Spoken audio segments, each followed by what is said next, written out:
கொடுக்கிறீர்கள் என்பதை பார்த்து கர்த்தர் விருத்தி அடை செய்வார். ஆமாம், உலக பிரகாரம் பொருளிலே நீ உண்மையாக இல்லாவிட்டால் யார் உங்களுக்கு பரம பொருளை நம்பி ஒப்புவிப்பான் என்று வேதம் சொல்லுகிறது. கொஞ்சம் இடம் கொடுத்தான் சவுல், வீழ்த்தி காட்டினான் 5 கூழாங்கல்ல வைத்து. 5 கூழாங்கல் தான்.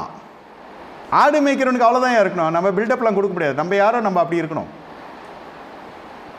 இனிமேட்லேருந்து உங்களுக்கு சேமிப்பை கர்த்தர் தரப்போகிறார். அபிஷேகம் பண்ணப்பட்டவன் யோசிப்பு, அவன் சேமித்த தொட்டு தான் தேசங்களுக்கு அது கொடுக்க முடிந்தது. வாரி இறைக்கிறது தேவாலயத்துக்கு கொடுக்கறது மட்டுமில்லை, இந்த இடம் தேவஞானம், குடும்ப ஞானம் குடும்பத்துக்கு என்று இனி மாதம் 30 உங்கள் வீட்டில் காசு புழங்க போகிறது.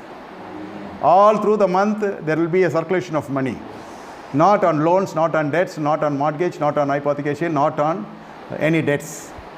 Your own money. You know how to make up, you know how to earn. The Lord will give you that grace.